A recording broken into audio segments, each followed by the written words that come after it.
الحمدللہ اشہد اللہ الہ الا اللہ وحدہ لا شریک لہ واشہد ان محمدا عبدہ ورسولہ اما بعد فإن خیر الحدیث کتاب اللہ وخیر الہدی ہدی محمد صلی اللہ علیہ وسلم وشر الامور محدثاتها وکل محدثۃ بدعہ وکل بدعۃ ضلالہ وکل ضلالۃ فی النار۔ اللہم صلی علی محمد وعلی آل محمد کما صلیت علی ابراہیم وعلی آل ابراہیم انک حمید مجید۔ اللہم بارک علی محمد وعلی آل محمد کما بارکت علی ابراہیم وعلی آل ابراہیم انک حمید مجید۔ اعوذ باللہ السمیع العلیم من الشیطان الرجیم من حمزہ ونفخہ ونفثہ۔ بسم اللہ الرحمن الرحیم۔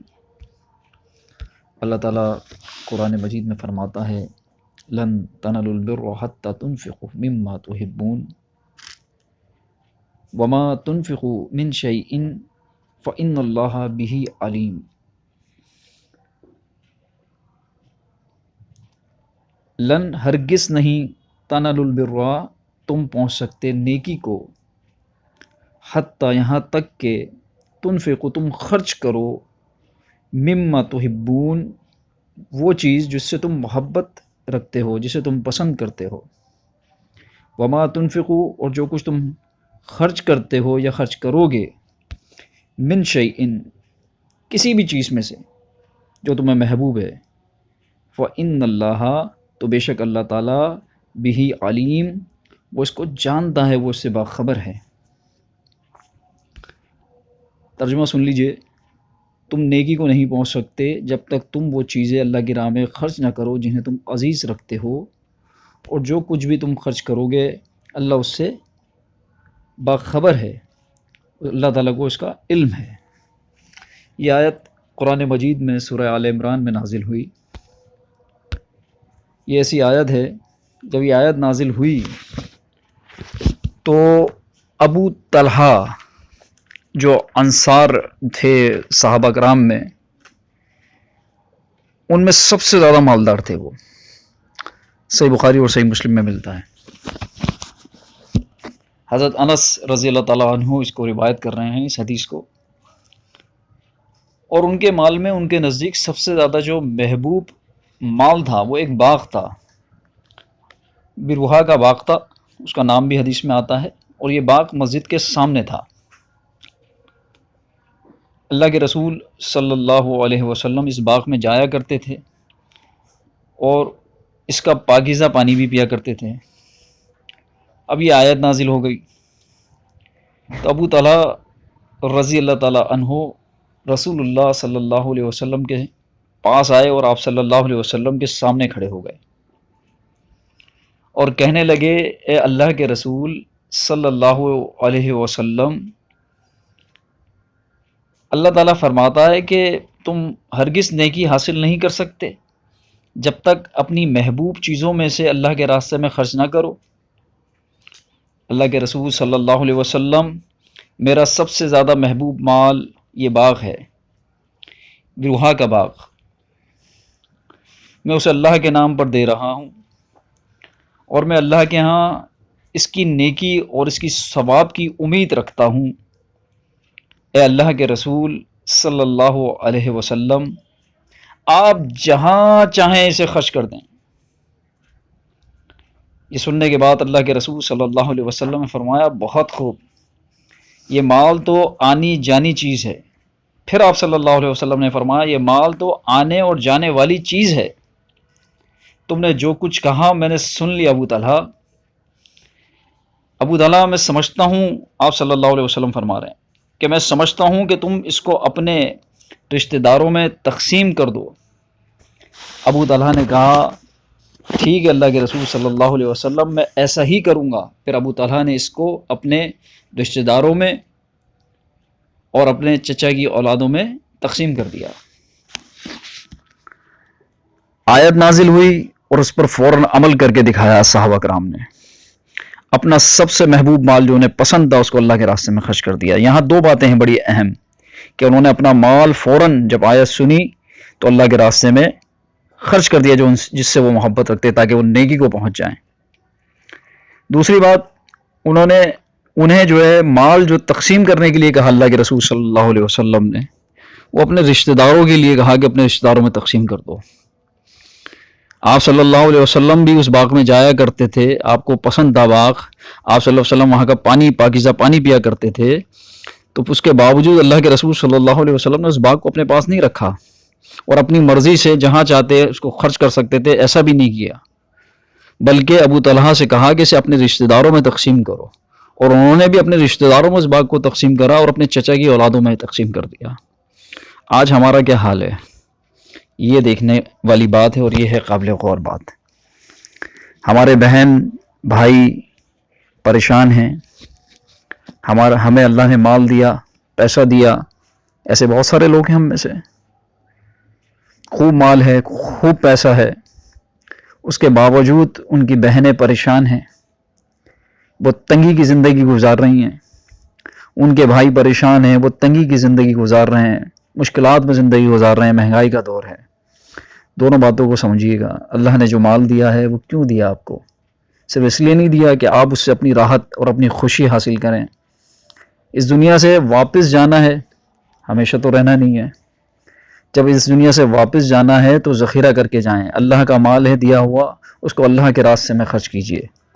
اللہ کے احکامات پر عمل کرنے کا یہ بہترین طریقہ ہے، جیسے صحابہ کرام نے ایک مثال قائم کر دی۔ اور دنیا کی زندگی کیا ہے؟ وہ چند روزہ ہے جس میں ہم کھوئے ہوئے ہیں، ہم اپنے قریب نہیں دیکھ رہے۔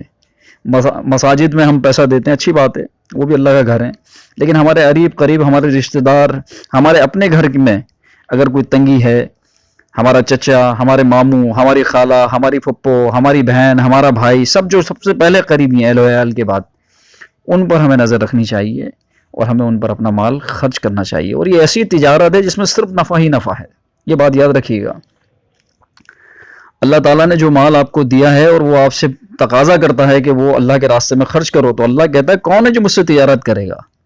آج ہم اپنا پیسہ کہیں لگانا چاہیں اور جہاں پر ہمیں گورنمنٹ کی طرف سے، حکومت کی طرف سے یہ یقین دہانی کروائی جائے کہ آپ یہ پیسہ لگائیں تو 5%، 10%، 15% ہم آپ کو دیں گے، جو کہ سود ہے، فکس کر دیں، یا وہ کہیں کہ چلو جی نفع اور نقصان میں آپ ہمارے ساتھ شامل ہیں اور ہم آپ کو 30%، 20% جو نفع ہوگا، جو نقصان ہوگا، اس میں آپ کو شامل کر لیتے ہیں۔ تو اگر قابل اعتماد لوگ آپ سے یہ کہیں تو آپ فوراً پیسہ لگا دیں گے، اگر آپ کے پاس پیسہ ہے کہ آپ کو مہینے کا پروفٹ مل جائے گا 20%، 25%، اور نفع و نقصان میں آپ اس کے ساتھ شامل ہو جائیں گے۔ لیکن یہ دیکھیے کہ اللہ تعالیٰ کے ساتھ تجارت کرتے ہوئے ڈر لگ رہا ہوتا ہے ہمیں، یقین کا بڑا مسئلہ ہے، ہم بے یقینی کا شکار ہیں، دعوے بہت بڑے بڑے ہیں کہ ہم اللہ اور اس کے رسول صلی اللہ علیہ وسلم پر ایمان لے آئے، لیکن جب اللہ کے احکامات ہمارے سامنے آ رہے ہوتے ہیں تو ہم صحابہ کرام کی طرح اپنی مثال پیش کرنے کے لیے تیار نہیں ہیں۔ اللہ کے رسول صلی اللہ علیہ وسلم کے بارے میں صحیح بخاری کی ایک حدیث ہے،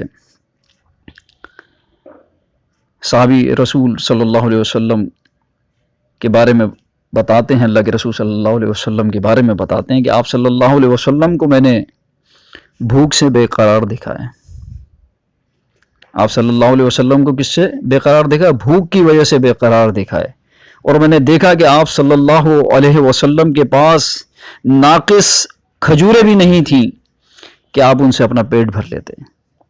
اس کے باوجود اگر آپ اللہ کے رسول صلی اللہ علیہ وسلم کی سخاوت دیکھیں گے تو اس کی مثال اس پوری کائنات میں نہیں ملتی۔ کوئی شخص آپ صلی اللہ علیہ وسلم کی طرح نہیں، آپ رحمت للعالمین ہیں، آپ دوسروں کو کھلا رہے ہیں، دوسروں کے بوجھ اٹھا رہے ہیں، اور ہم جن کے بارے میں اللہ تعالیٰ قرآن مجید میں فرماتا ہے لَقَدْ كَانَ لَكُمْ فِي رَسُولِ اللَّهِ أُسْوَةٌ حَسَنَةٌ، تمہارے لیے اللہ کے رسول صلی اللہ علیہ وسلم کی زندگی میں بہترین نمونہ ہے، تو ہم اس زندگی کے بہترین نمونے کو اپنانے کے لیے تیار نہیں ہیں۔ دعوے بہت بڑے بڑے ہیں، اس دنیا کی زندگی میں کھو گئے ہیں، اس دنیا کی حقیقت کچھ بھی نہیں ہے۔ اللہ تعالیٰ قرآن مجید میں فرماتا ہے، دنیا کے بارے میں فرما رہا ہے، وَمَا أُوتِيتُمْ، اور جو کچھ بھی تمہیں دیا گیا، من شیء، کوئی بھی چیز، فما متاع الحیات الدنیا، بس وہ سامان دنیا کی زندگی کا، وزینتھا، اور اس کی رونق ہے، وما عند اللہ، اور جو کچھ اللہ کے پاس ہے، خیر و ابقا، بہتر ہے اور زیادہ باقی رہنے والا ہے۔ افلا تعقلون، کیا تم عقل سے کام نہیں لیتے، تم سمجھتے نہیں ہو؟ کیا فرمایا اللہ تعالیٰ نے؟ ترجمہ سن لیجئے، اور جو چیز بھی تم کو دی گئی ہے وہ دنیا کی زندگی کا فائدہ ہے اور اس کی زینت ہے، اس میں کھو مت جانا، اور جو کچھ اللہ کے پاس ہے وہ بہت بہتر ہے اور باقی رہنے والا ہے، کیا تم سمجھتے نہیں ہو، عقل سے کام نہیں لیتے؟ تو اللہ کے بعد اپنے مال کو ذخیرہ کیجئے۔ ہماری جو زندگی ہے اس کا مقصد یہ ہونا چاہیے کہ ہم اللہ کو راضی کریں، اللہ تعالیٰ کے احکامات پر عمل کر کے۔